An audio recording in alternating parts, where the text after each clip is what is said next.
And I'm going to take a quick look at a couple of markets here this morning. First off is the dollar. You can see it's rallied up. We had an impulsive move last week, rallied up to tag that intermediate trend line. This trend line has to get broken. That will be the final confirmation that this was indeed an intermediate cycle low. You can see it got really overbought on the RSI. And again, that is one of the confirmations that an asset is in the advancing phase of its intermediate cycle. If it's in the declining phase, price can't hold heavily overbought levels, or it can't even get heavily overbought, as you can see right here.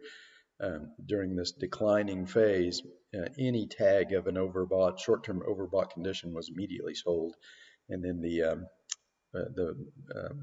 declines tend to get heavily oversold. So we've completely changed the character of the currency markets. It's now getting heavily overbought. It's holding the overbought conditions. I think I pointed out in one of my last videos that we're now making higher highs and higher lows. So you can see this was first peak, and now we've gone above it.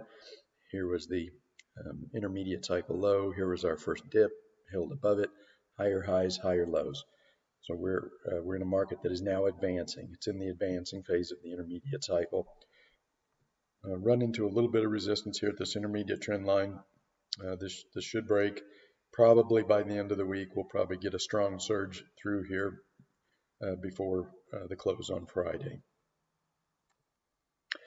And moving on to gold, we've got kind of the inverse image.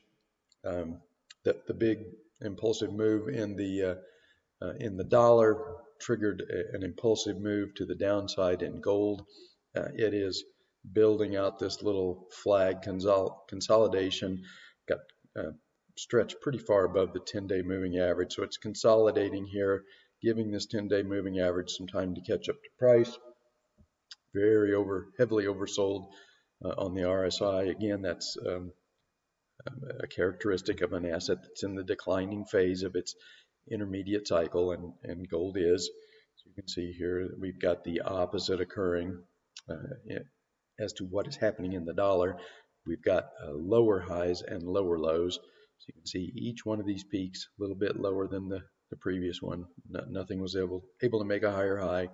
And then last week we broke through this daily cycle low right here and confirmed that this is a left translated, topped on day 4, and failed. By failed, it means it has moved below the previous cycle low.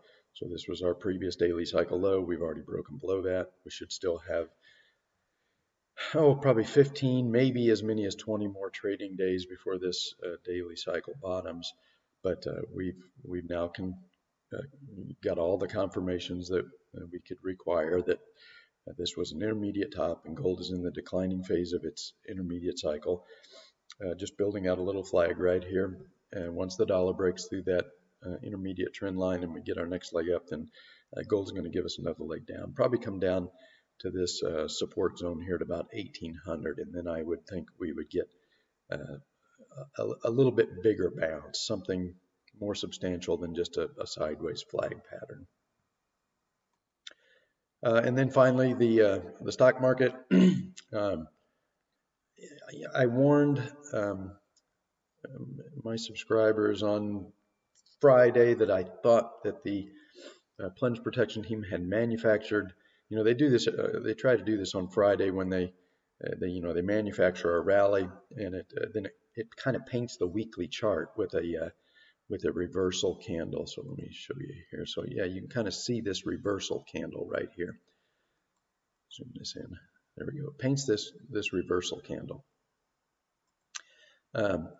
This morning we're getting follow through. We're back above the 10-day moving average. I pretty much ruled this out as a daily cycle low. So this is just a really long daily cycle. Let me switch over to the ES here. So here was our last daily cycle low, and this, if the market had been allowed to trade naturally, this would have, because this was left translating here, this would have come down, and we probably would have got our intermediate cycle low somewhere down in here in this 26 to 2800 zone.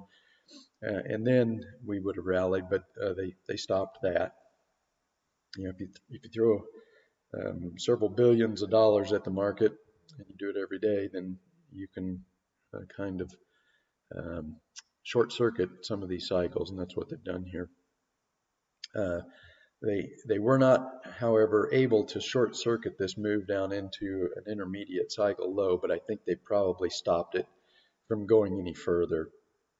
Now, it is possible that this is just a daily cycle low and we're going to rally for 5 to 8, maybe 10 days tops, and then roll over again and move down into a real true intermediate cycle low, maybe ahead of the elections, maybe after the elections. I suspect there's going to be a lot of chaos after the elections, what with the mail-in voting and all the problems that is probably going to spawn.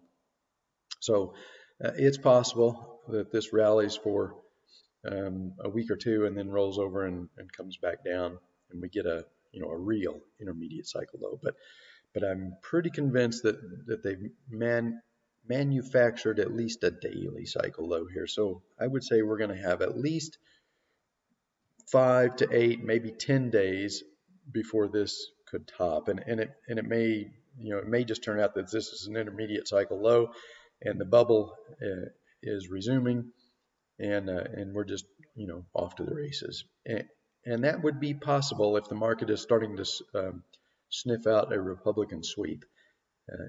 If the Republicans sweep, then I think they will put an end to the riots and all the craziness that's going on in the country right now. We'll keep taxes low. It'll be good for business. It would just be a good environment for business to thrive. And if the Republicans were to sweep, then you could actually get something done in Congress. So it is possible that that's what this is.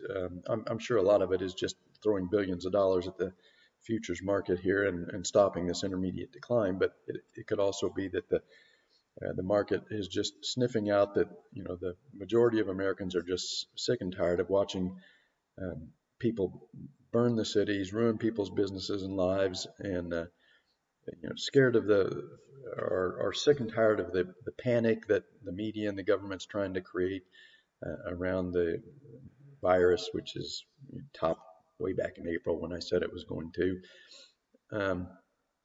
And they're just, they're sick and tired of that, and they're going to, rebel, I guess, against the socialist that have kind of hijacked the Democratic Party. So that may be what's happening here. That may be why that this is such a shallow ICL. And again, I'm not sure that that's the case yet. If we were to go back above this peak, then that is exactly what's happening, where the bubble has reignited and we're on our way. But right now, it looks to me like we've got a daily cycle low, and at least 5 to 10 days before this could top, and then have the chance of possibly rolling over into the election.